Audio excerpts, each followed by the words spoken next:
Hey everyone, welcome back to another video by Camroom 5.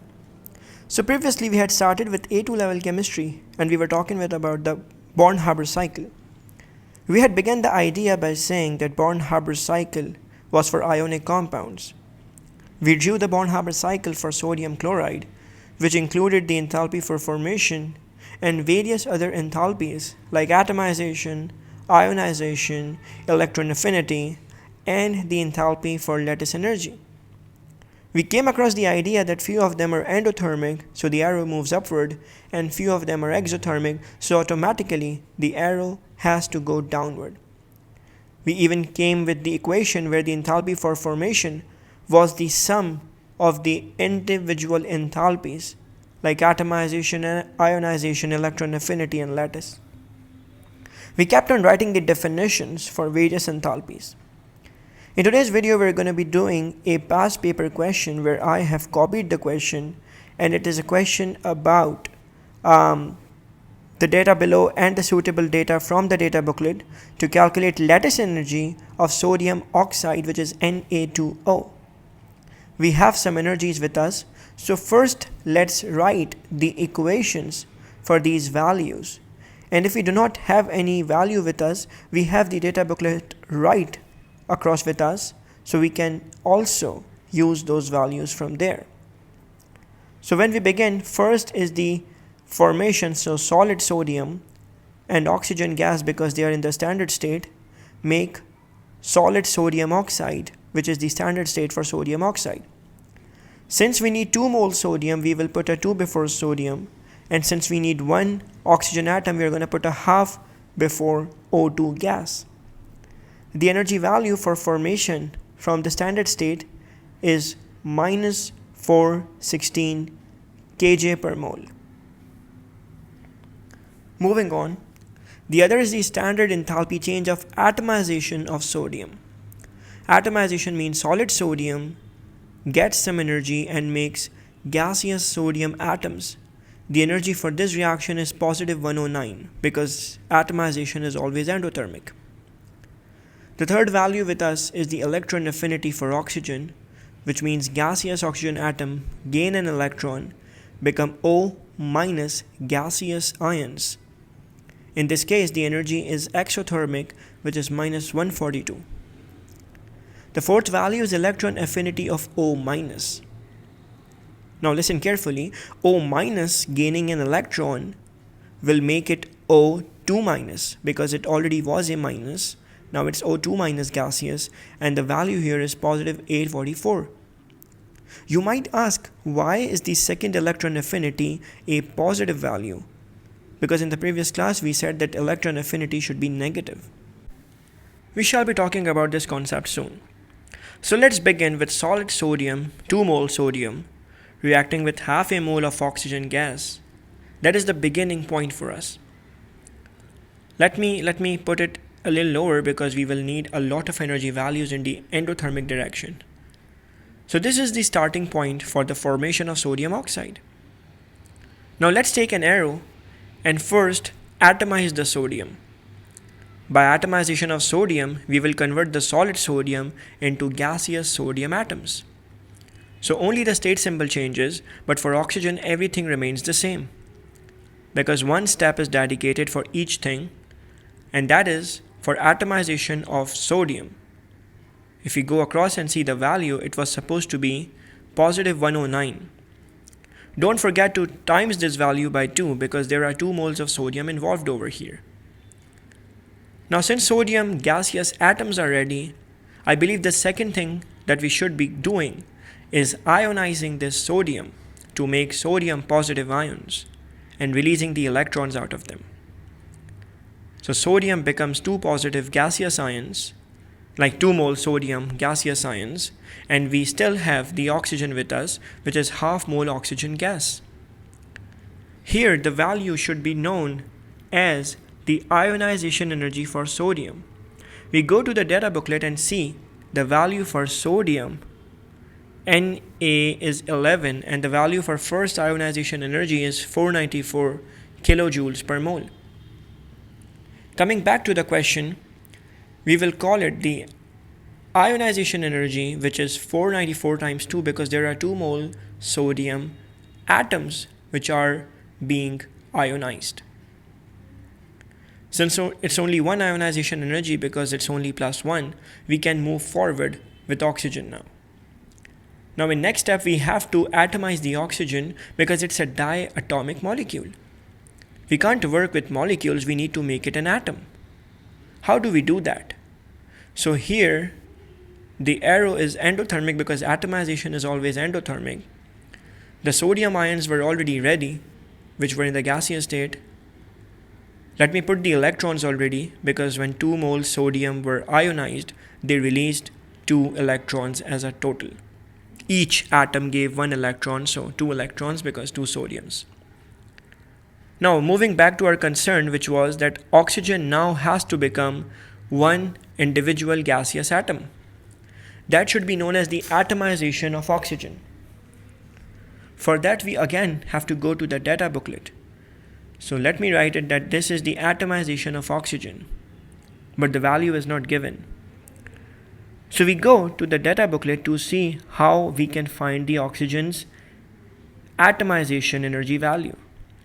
You can see the bond energy table is given over here, where oxygen molecule breaks down to make 2 mole oxygen atoms with 496 kilojoule per mole.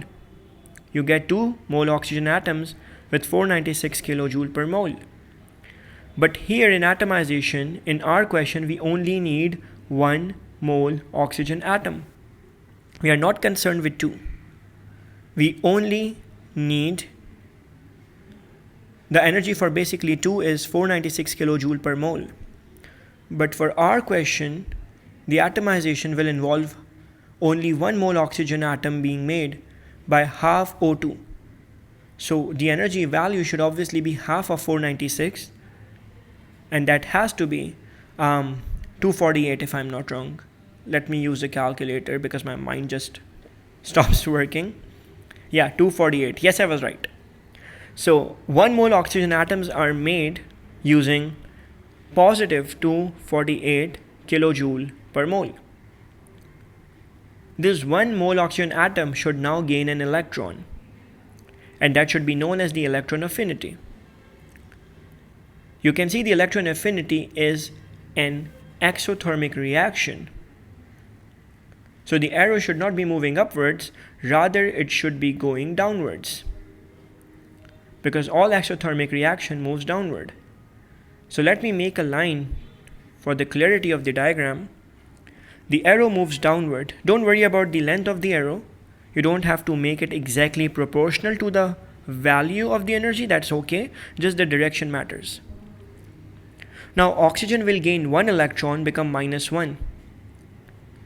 The sodium, 2 positive ions are still here. It's 2 positive sodium ions are still here, and 1 electron is left. Remember, 2 electrons were released and 1 was gained by oxygen, so 1 is still there. Now, oxygen still can gain 1 more electron. It is -1, right? It can still gain 1 more electron, and the value for that is already given with us. You can notice the value for the second electron affinity is positive 844, which is immensely high endothermic reaction. You might ask yourself, why is second electron affinity positive? Let me show you here.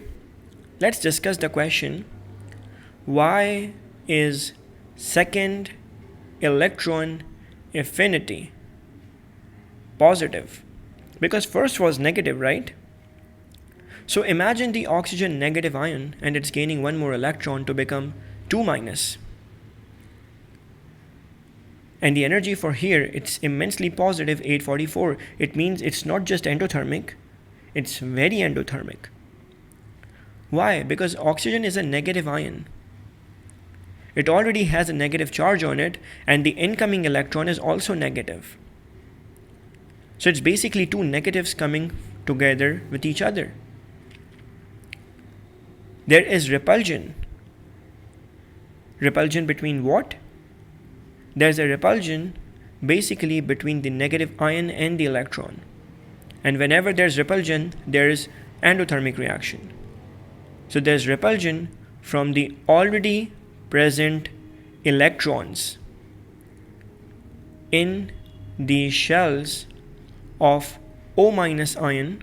Already the O- ion had electrons, right? So there is repulsion between these already present electrons and the incoming electron. That is why this reaction is endothermic. So the arrow will now go upwards again. The arrow is moving upwards again from here. And now it is 2 mole sodium ion which were already ready, and now the O is also a 2- ion. The value for this we have already discussed is positive 844, so the arrow is moving upwards.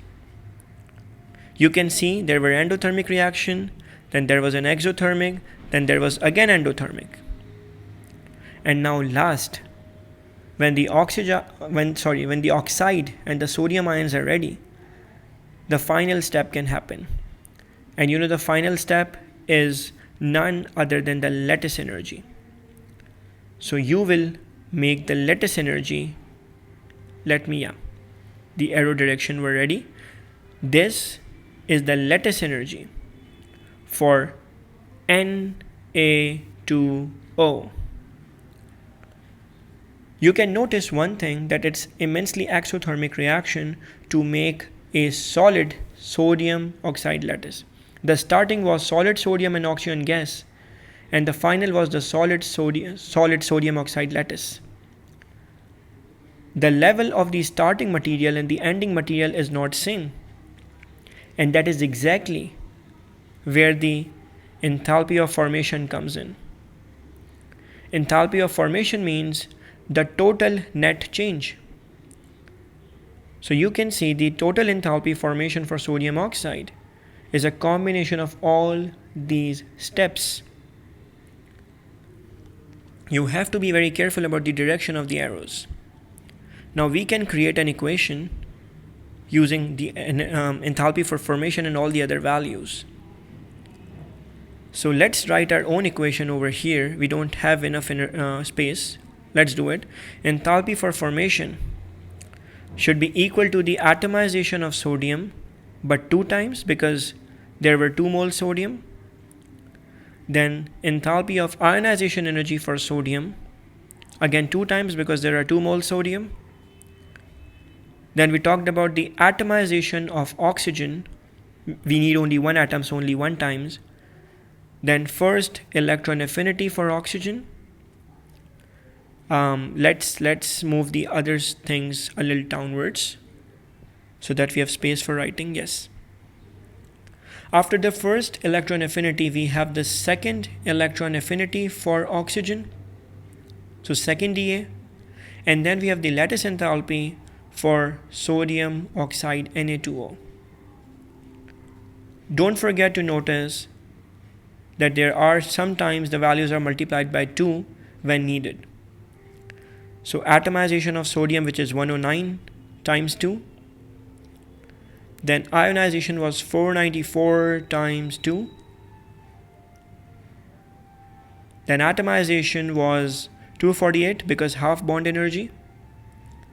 Then first electron affinity was negative, which was minus 142. Second electron affinity was positive, which is 844. And the lattice was unknown, so you can solve it, right? I'm not solving it on calculator. I think you guys can do that. So in this video, we have tried a question about lattice enthalpy using the sodium oxide example, and we have also understood why second electron affinities are positive. I hope it's clear to you guys. Thanks.